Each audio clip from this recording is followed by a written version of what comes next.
नमस्कार, आप देख रहे हैं punjabkesi.com। एक तरफ महामारी का संकट है तो दूसरी तरफ कुछ अंतर्राष्ट्रीय संगठनों की निष्ठा पर संकट है, क्योंकि अमेरिकी राष्ट्रपति डोनाल्ड ट्रंप लगातार विश्व व्यापार संगठन और विश्व स्वास्थ्य संगठन पर कई बड़े बड़े ऐसे सवाल दाग रहे हैं जिनका निशाना अप्रत्यक्ष रूप से इन संगठनों की निष्ठा पर ही लग रहा है। ये खबर कुछ समय पहले ही आ चुकी है कि अमेरिकी राष्ट्रपति डोनाल्ड ट्रंप ने विश्व स्वास्थ्य संगठन यानी WHO को दी जाने वाली सहायता राशि पर रोक लगा दी है। इसी के साथ ट्रंप ने विश्व व्यापार संगठन यानी WTO की आलोचना करते हुए भी कहा था कि आज भी ये संस्था चीन को एक विकासशील अर्थव्यवस्था के रूप में परिभाषित करती है, जबकि अमेरिका को एक विकसित देश के रूप में मानती है, जो कि तकनीकी रूप से गलत है और भेदभावपूर्ण है। कुछ हद तक अमेरिका का ये कहना भी ठीक है, क्योंकि ये वही चीन है जिसकी चीनी माल विश्व भर में सस्ते दामों पर उपलब्ध है और जो व्यापार की दुनिया में ड्रैगन बनकर अपनी ताकत आजमाता आया है। ट्रंप ने ये आरोप लगाया कि चीन विकासशील अर्थव्यवस्था के रूप में अंतर्राष्ट्रीय अर्थव्यवस्था में एक बड़ा फायदा उठा रहा है, जबकि वो सही मायने में दुनिया के विकसित देशों की सूची में आता है।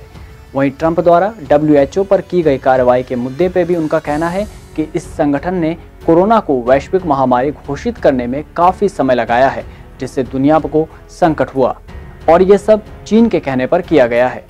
इसी के साथ वैश्विक स्तर पर कोरोना वायरस के बढ़ते प्रभाव के बीच विभिन्न देशों की प्रमुख गैर सरकारी एवं बौद्धिक संस्थाओं ने जानकारी छिपाने के लिए चीन को जिम्मेदार ठहराया। ऐसा ही कुछ फ्रांस के राष्ट्रपति मैक्रों ने हाल ही में कहा। ट्रंप ने कोरोना वायरस को चाइना वायरस तक बोल दिया और बता दिया कि वे इस गलती के लिए चीन को आसानी से माफ नहीं करने वाले हैं, जिसके बाद चीन ने आपत्ति दर्ज कराई थी और भारत जैसे प्रभावशाली मुल्कों से ऐसी शब्दावली ना उपयोग करने का आग्रह किया था। वहीं विश्व स्वास्थ्य संगठन भी इससे अछूता नहीं रहा, इसे भी वुहान हेल्थ ऑर्गेनाइजेशन के नाम से संबोधित किया जाने लगा। इसके पीछे का कारण है इस संगठन के डायरेक्टर टेड्रोस का चीन से कुछ संबंधों का होना। आपको बता दें कि टेड्रोस एक समय में कम्युनिस्ट नेता रहे हैं, जिसकी वजह से आलोचक उन पर चीन के प्रति अधिक झुकाव होने का आरोप भी लगाते रहे हैं। पॉलिटिकलाइट पोर्टल ने टेड्रोस की पुरानी तस्वीरों के साथ जो रिपोर्ट छापी, उसका शीर्षक था WHO का प्रमुख एक इथोपियन आतंकी है। इस रिपोर्ट के मुताबिक टेड्रोस को टिग्रे पीपल्स लिबरेशन फ्रंट या आर्मी का सदस्य बताकर कहा गया है कि वो इस संगठन के तीसरे सबसे महत्वपूर्ण पदाधिकारी थे। दरअसल इस संगठन को इथोपिया की राजनीतिक पार्टी के रूप में देखा जाता है, लेकिन 1990 के दशक में अमेरिका ने इसे आतंकवादी संगठनों की सूची में शामिल किया था। पॉलिटिकलाइट ने लिखा कि इस संगठन के प्रमुख सदस्यों में से एक टेड्रोस के इथोपिया के स्वास्थ्य मंत्री रहते हुए अम्हारा प्रजाति के लोगों में जन्म दर काफी कम हुई। इसी के साथ इथोपिया की जनगणना के दौरान इस प्रजाति के 20 लाख सदस्य गायब कर दिए गए, जिसे एथनिक क्लींजिंग यानी नस्ली सफाया कहा गया। साल 2000 और 2010 के दौरान इथोपिया में कॉलेरा महामारी के समय भी टेड्रोस पर नजरअंदाजी के आरोप लगे, जिन्हें उन्होंने नकारा। दूसरी तरफ विदेश मंत्री रहते हुए टेड्रोस पर एक ब्रिटिश नागरिक को जबरन प्रताड़ित करने के आरोप भी लगे थे, जिससे बड़ा विवाद खड़ा हुआ था। इतना ही नहीं, नस्ली हिंसा को लेकर ह्यूमन राइट्स वॉच ने इथोपिया सरकार पर 400 मौतें और 70,000 प्रदर्शनकारियों की गिरफ्तारी और 15,000 लोगों के विस्थापन का भी जिम्मेदार माना था। वहीं विश्व स्वास्थ्य संगठन फिलहाल अपने ऊपर कोरोना वायरस को लेकर दी गई ढील और शी जिनपिंग के साथ अपने साथ ऐसे संबंधों को नकारता आया है, जिसकी जानकारी WHO ने ट्वीट करके दी थी।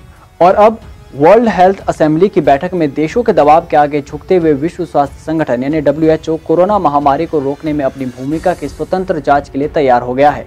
भारत समेत दुनिया के करीब 120 देशों ने WHO के साथ ही चीन की घेराबंदी शुरू की थी। यूरोपीय यूनियन के नेतृत्व में इन देशों की तरफ से WHO की भूमिका की जांच और वायरस के स्रोत का पता लगाने की मांग को लेकर WHO की एक प्रमुख संस्था विश्व स्वास्थ्य सभा की बैठक में प्रस्ताव पेश किया गया था।